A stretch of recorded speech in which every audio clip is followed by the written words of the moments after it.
Salut, attention, je ne vais pas dire la vérité, je vais simplement proposer mon témoignage sincère d'être humain, comme d'habitude, car la vérité n'est pas conceptuelle.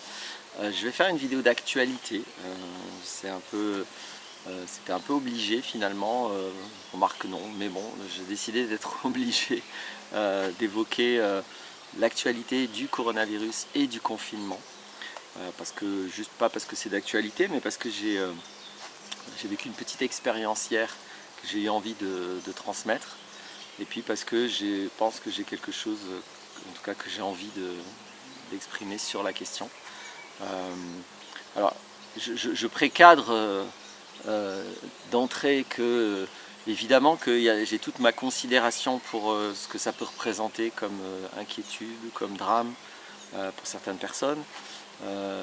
J'en parle maintenant parce que je veux exprimer ma considération sur la question. Après, bien entendu, voilà, c'est pas la peine de s'étendre sur ça. Les choses sont évidentes sur le problème. Donc je ne veux pas m'étendre sur le problème. C'est pas que c'est pertinent. Mon avis là-dessus n'a aucun intérêt. Je veux m'étendre sur ce qu'on peut en faire. Alors je vais d'abord directement diffuser le témoignage. Donc j'ai demandé l'autorisation de le faire. Donc j'ai l'autorisation de la personne de répéter ce qu'elle a vécu très récemment. Donc voilà, c'est une personne qui vit en France, donc qui est contrainte au confinement, qui avec l'attestation est sortie de chez elle et qui rencontre une femme, je ne sais plus comment dire, hein, je ne considère pas que c'est des policiers, je considère plutôt que c'est des miliciens. Donc vous appelez ça comme vous voulez, vous appelez ça une milicienne, vous appelez ça un policier. Pour moi, un policier, c'est quelqu'un qui respecte le code de déontologie de la police. Quand on ne respecte pas le code de la déontologie de la police et quand on ne se comporte pas au service des citoyens, on n'est plus un policier. Voilà pourquoi je veux de la rigueur sur le terme. En tout cas, cette femme le contrôle et lui reproche d'être à plus de 500 mètres de chez lui. Simplement, voilà ce que lui vit. Il vit ça. Il vit qu'on vient lui reprocher d'être à plus de 500 mètres de chez lui. Il gère la chose en m'expliquant à la femme qu'elle est peut-être en train de lui postillonner dessus et de diffuser le virus, parce qu'évidemment les miliciens ne respectent pas les consignes de sécurité, donc c'est spécial, mais bon c'est comme ça. J'ai vu qu'il y a des SDF qui sont, à qui on donne des contraventions parce qu'ils ne restent pas chez eux. J'ai vu qu'il y a des gens qui sont en garde à vue parce qu'ils mettraient en danger autrui. Pendant que donc les miliciens de Macron travaillent sans aucune protection, en touchant des papiers à longueur de journée, en diffusant de manière absolument objective le virus partout, et pendant que les esclaves volontaires vont travailler, et pendant qu'on demande aux gens de ne même pas aller à l'enterrement de leurs proches. Voilà. Donc évidemment que là-dedans il n'y a pas de cohérence si on en cherche une dans le cadre de la prise en soin, dans le cadre de l'ordre républicain. La seule cohérence, c'est de toute évidence de constituer un chaos, parce qu'on ne peut pas imaginer qu'ils sont débiles à ce point, hein, les gens qui donnent ces ordres. Donc voilà la situation, voilà la réponse de cet homme à cette femme, en lui rappelant que voilà, elle devrait s'éloigner et pas lui parler comme ça. Mais ce qui m'intéresse le plus, c'est pas la situation, c'est ce qu'il en a fait dans sa tête.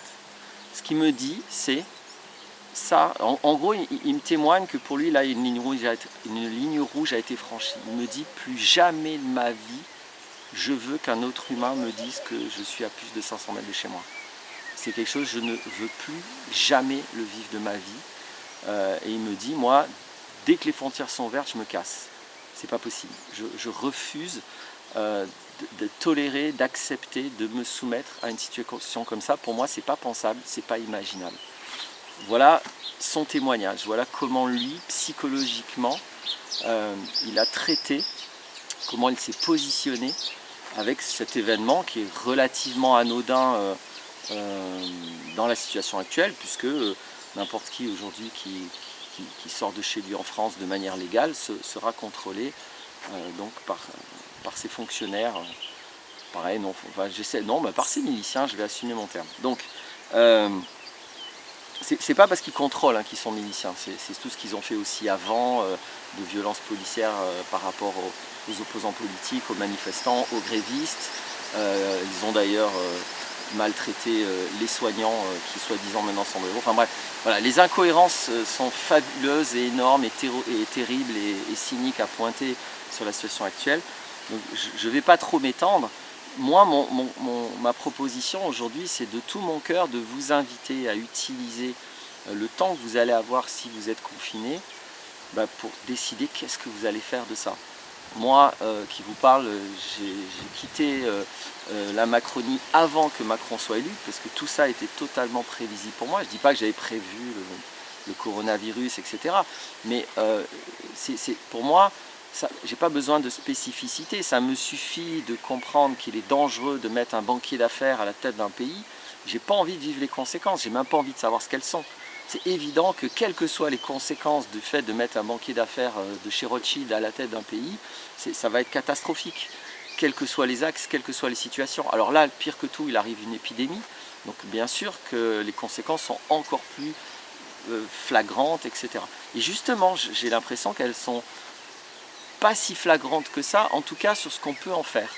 Je viens d'entendre un professeur de médecine, en tout cas un docteur en allopathie, qui est absolument en colère, en rage contre le fait que la France n'est pas foutue de lui fournir des outils de base pour faire son travail, et qui dit c'est pas possible, c'est pas tolérable, et voilà, donc il explique par A plus B que le système qui a conduit à ça est un système dangereux, un système qu'on ne peut pas tolérer dans un monde civilisé, dans une société prétendument développée.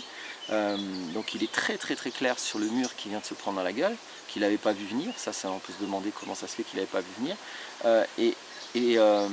Où il a vu venir, il n'a rien fait, ça c'est encore autre chose.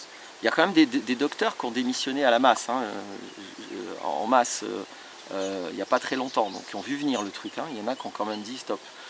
Enfin, ceci dit, ils ont quitté le service public, je ne sais pas ce qu'ils ont fait derrière, j'imagine que chacun a fait des choses différentes. Mais ce docteur, lui, ce qu'il dit, c'est il faudra qu'on en parle. Voilà sa solution. Il faudra qu'on en parle. Non, dans un état de droit, quand il y a un crime, on arrête les gens, on les juge.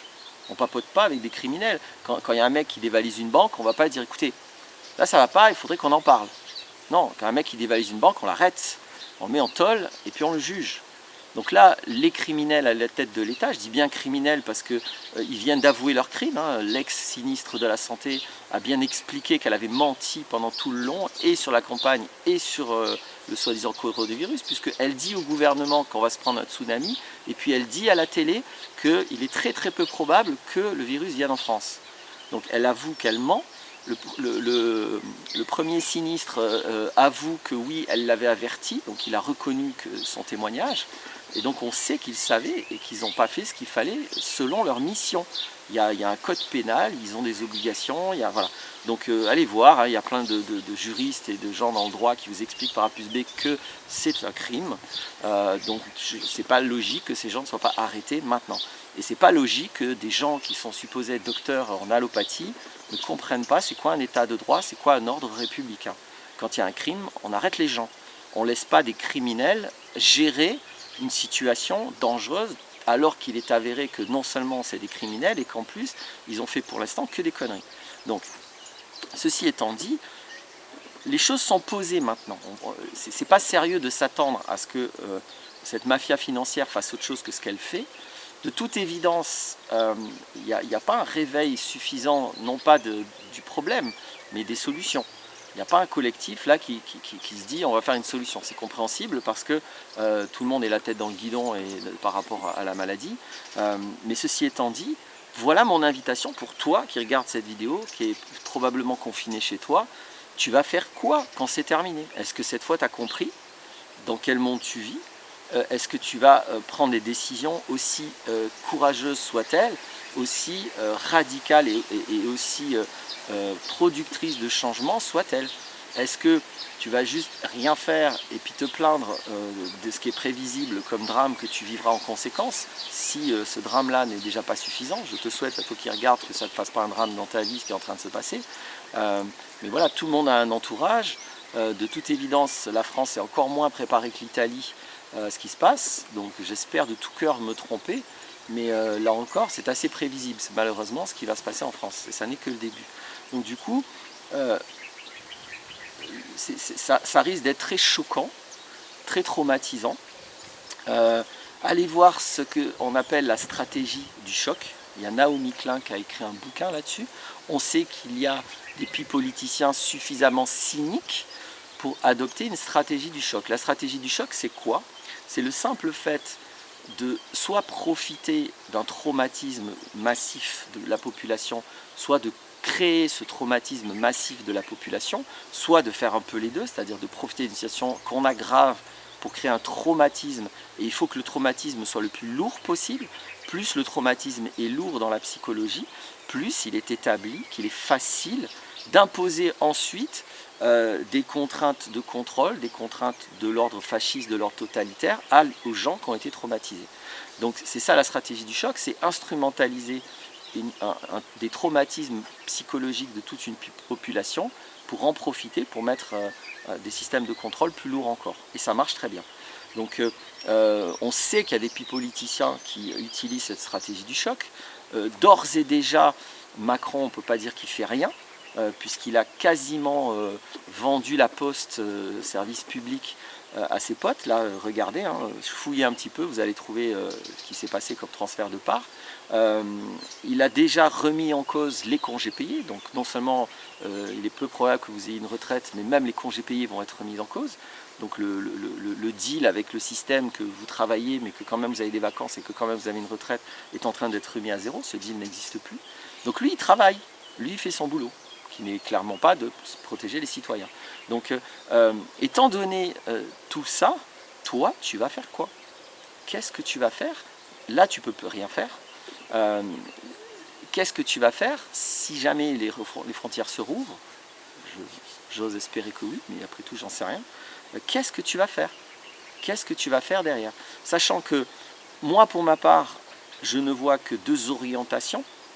Quand il y a un problème aussi grave qu'un État totalitaire qui s'installe dans un pays, enfin c'est même pas un État, hein, c'est un régime mondial qui prend, qui achète et qui détruit la souveraineté d'un pays, parce qu'on n'est même plus on n'est pas dans un truc à la Hitler là, hein, ça n'a rien à voir. C'est pas du tout le même genre de fascisme et le même genre de régime totalitaire justement, parce que c'est pas un truc national, c'est une organisation internationale qui est hors de toute loi, qui parvient à avoir un contrôle par le financier et par les journaux et par les industries et par le pouvoir politique, avoir un contrôle sur ce qui était avant un pays et du coup qui n'en est plus. C'est ça qui se passe. Donc malheureusement c'est encore pire que le problème d'Hitler par exemple qui débarque dans un pays. Je parle sur le plan politique, hein, je ne parle pas de l'Holocauste qu'il a mis en place, qui est encore autre chose. L'idée c'est, je vois que deux orientations, soit il y a une organisation collective qui trouve le moyen de s'affranchir de ce pouvoir, donc sachant que là le pouvoir, moi j'ai fait des tas de vidéos, hein, il est par la monnaie, donc je ne vois pas comment faire si on continue à utiliser leur monnaie, puisque en utilisant leur monnaie, on leur donne tout pouvoir. Donc je ne vois pas comment régler le problème en utilisant leur monnaie. La seule manière collective de régler le problème, c'est de faire autrement. Il y a plein d'autrement possibles, mais c'est de faire autrement. Donc soit organiser ce collectif, soit en tant qu'individu, si ce collectif n'existe pas, ben, de se casser, ou alors ben, de rester dans cette soumission et dans cette résignation. Je vois que ces trois orientations, bon, j'en ai parlé que de deux qui étaient des solutions, la résignation ne me semble pas satisfaisant. Voilà.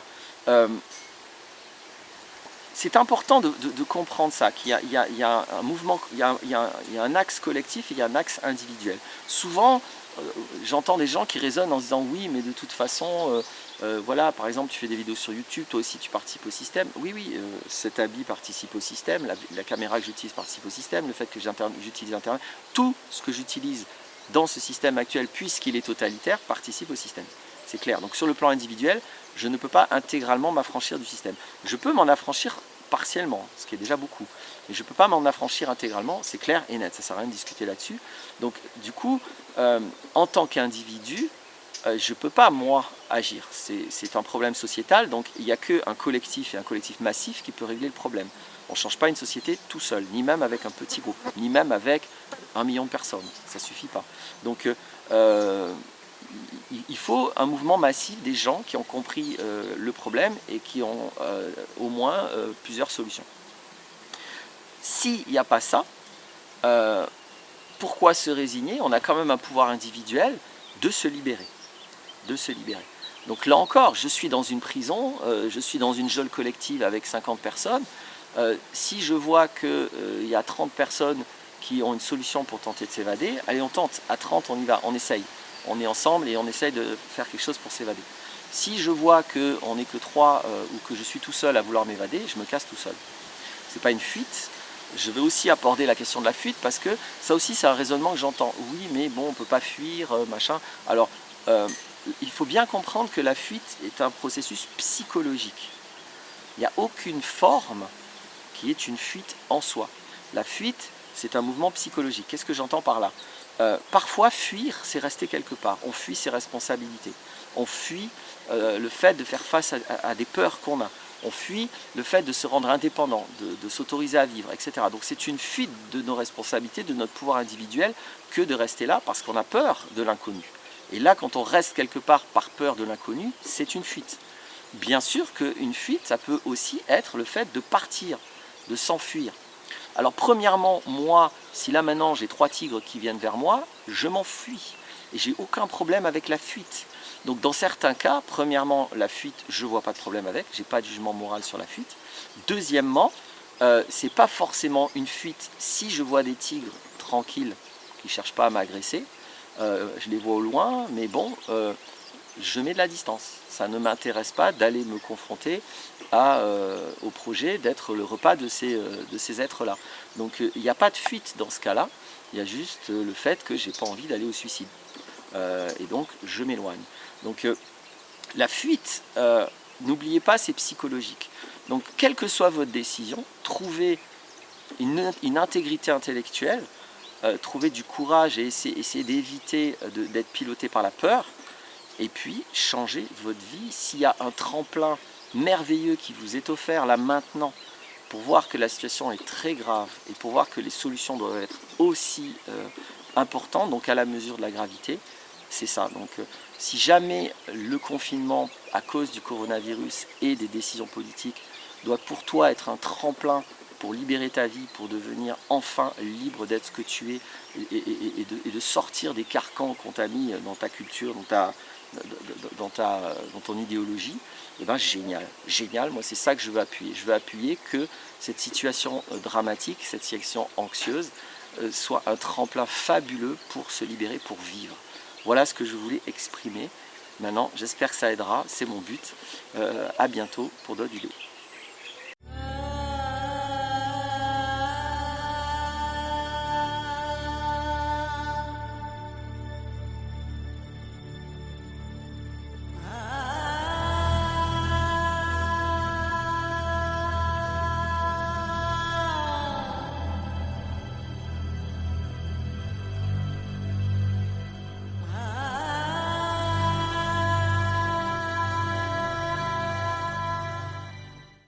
Bonjour, attention, je vais pas dire la vérité, je vais sûrement dire que la maladie est très forte. Il faut plutôt vous soigner, donc je peux essayer de vous aider. Donc il faut penser que il faut penser de se laver les mains, il faut penser de se laver les mains. Il faut se penser à se laver les mains pendant qu'on fait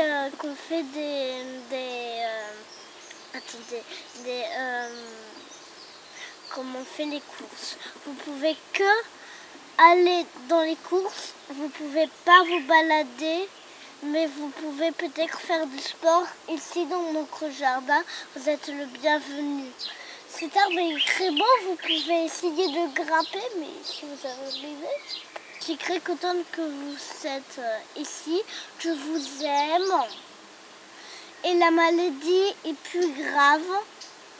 Et je sais que c'est très intéressant la vie. Mais parfois, il faut regarder, les plantes, elles sont très gentilles. Il faut aspirer. Et après, on se sent calme.